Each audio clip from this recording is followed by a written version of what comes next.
The blood of John Lewis and so many other brave and righteous souls that was spilled in Selma on this Sunday in 1965 sanctified a noble struggle.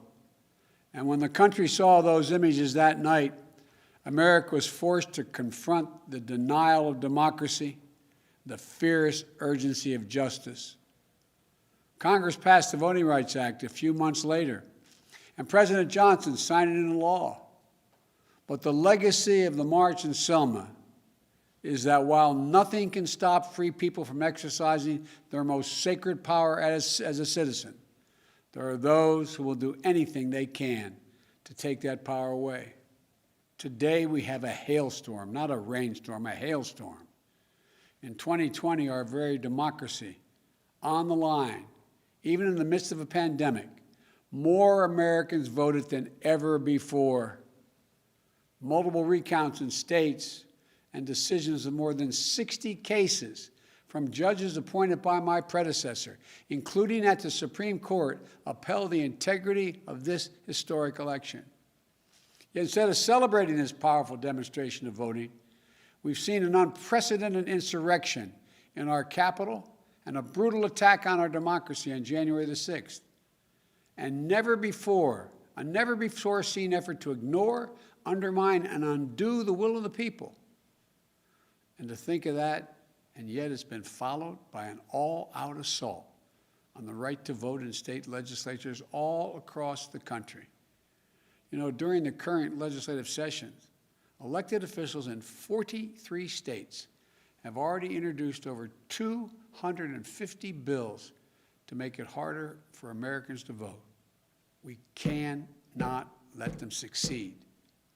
Last week, the House of Representatives passed H.R. 1, the For the People Act of 2021. This is a landmark piece of legislation that is urgently needed to protect the right to vote and the integrity of our elections and to repair and strengthen our democracy. I hope the Senate does its work so I can sign it into law. I also urge Congress to fully restore the Voting Rights Act, named in John Lewis's honor.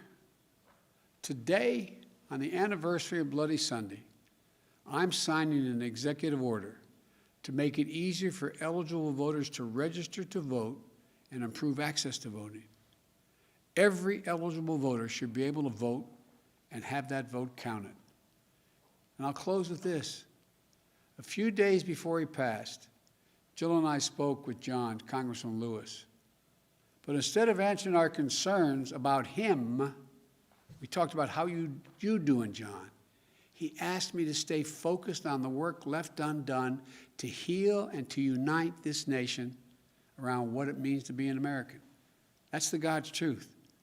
John wouldn't talk about his pending death or his concerns. He said, we've just got to get this done. That we're all created equal. We all deserve to be treated equally. On this day of reflection, please, let's stay focused on the work ahead. Let's remember all those who came before us as a bridge to our history so we don't forget its pain, and as a bridge to our future so we never lose hope. May God bless their memory. May God bless you all, and may God protect our forces.